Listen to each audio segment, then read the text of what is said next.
சகோதர சகோதரிகளே, தேசிய ஜனநாயக கூட்டணியுடைய வேட்பாளராக தாமரை சின்னத்திலே வாக்கு கேட்பதற்காக உங்களை சந்திக்க வந்திருக்கிறேன். நம்முடைய பாரத பிரதமர் நரேந்திர மோடி அவர்களும் நானும் நல்ல நண்பர்கள். அண்ணாமலை அவர்களும் நமக்கு நண்பர்தான். இந்த தென்காசி பாராளுமன்றத்திலே இதற்கு முன்பாக நின்று வெற்றி பெற்ற வேட்பாளர்கள் தான் யாருமே இந்த மக்களுக்கு ஒன்றும் செய்யவில்லை. நீங்கள் இந்த தொகுதியில போய் மக்களுக்கு நல்லது செய்ய, அதனாலதான் அந்த பகுதியில் நான் வேட்பாளராக நின்று கொண்டிருக்கிறேன். இதுக்கு முன்னால நீங்க சூரிய ரெட்டெல்லாம் கம்யூனிஸ்ட் எல்லாம் பார்த்துட்டீங்க.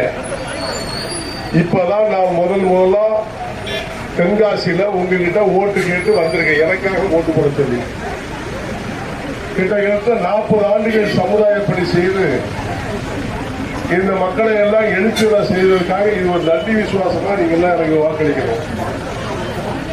அதோடு மட்டுமல்ல, இந்த தொகுதி எல்லாம் எப்படி இருக்குன்றது உங்களுக்கு நல்லா தெரியும்.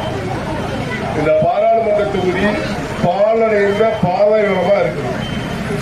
இதெல்லாம் செழுமையாக்கணும்னா நம்முடைய நரேந்திர மோடி அவர்களால் மட்டும்தான் முடியும். மீண்டும் நரேந்திர மோடி பிரதமராவது உறுதி, எந்த மாற்று கருத்தும் இல்லை.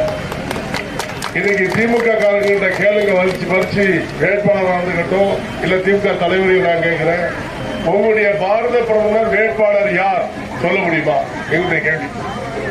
இல்ல அண்ணா திராவிட முன்னேற்ற கழகத்துடைய எடப்பாடி அவருடைய வேட்பாளர், பாரத பிரதமர் வேட்பாளர் அவர்களால் சொல்ல முடியுமா? பாரத பிரதமர் வேட்பாளரே இல்லாம இன்னைக்கு தேர்தல் நிற்கிறது திமுகவும் அண்ணா திமுகவும். நாங்க நிக்கிறோம், உறுதியேற்றிருக்கோம். 3வது முறையும் மோடி தான் வருவார். மீண்டும் மோடி சொல்லி இந்திய மக்கள் அனைவரும் முடிவு செய்தாங்க.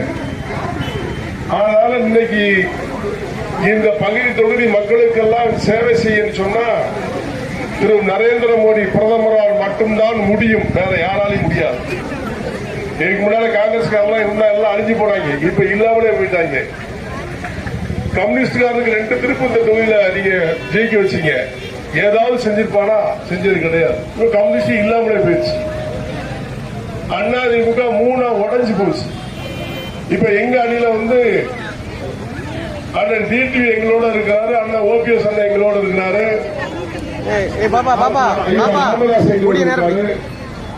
தமிழக முன்னேற்ற கழகம் நான் உங்களோடு இருக்கிறேன், தேவநாதன் யாதவ் எங்களோடு இருக்கிறாரு, ஏசி சன்னு எங்களோட இருக்கிறாரு, சுப்ரீம் சார் சரத்குமார் எங்களோட இருக்கிறாரு. இப்படி எல்லாம் பெரிய மெகா கூட்டணி எங்களுடைய கூட்டணி. எங்க கூட்டணி தைரியமா எங்களுடைய பிரதமர், பாரத பிரதமர் மோடி மோடின்னு நாங்க சொல்றோம். தைரியம் இருந்தா அவங்கள சொல்லுங்க. இன்னைக்கு அண்ணாமலை அவர்கள் இன்றைக்கு பல பட்ஜெட் போட்டு சொன்னார், எங்க பிரதமர் 1 அடி நிலம் கூட கிடையாது, 1 ஏக்கர் நிலம் கூட அவர் பேர்ல கிடையாது தெளிவா சொன்னார். திமுககாரங்களை சொல்லுங்க பார்க்கலாம். 2 லட்சம் கோடிக்கு மேல நீங்க கொள்ளையடிச்சிருக்கீங்களான்னு சொல்லி பட்ஜெட் போட்டு திரு அண்ணாமலைக்கு விளக்கமா சொன்னார். ஆனா பட்ஜெட் போட்டு சொல்லி அதுக்கு பதில் திமுக சொல்லிக்கா, நான் எனக்கு இல்ல, எங்கிட்ட பணமே இல்லைன்னு சொல்லுங்க பார்க்கலாம்.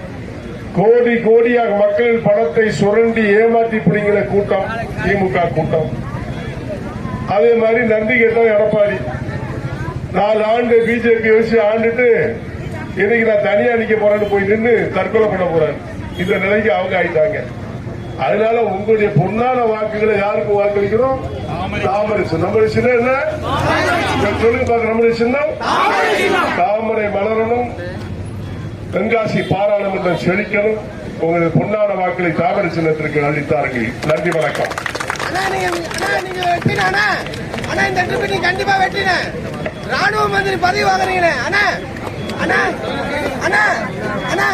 நீங்க வெற்றி பெற்று ராணுவ மந்திரி பதவி இருக்கிறீங்க.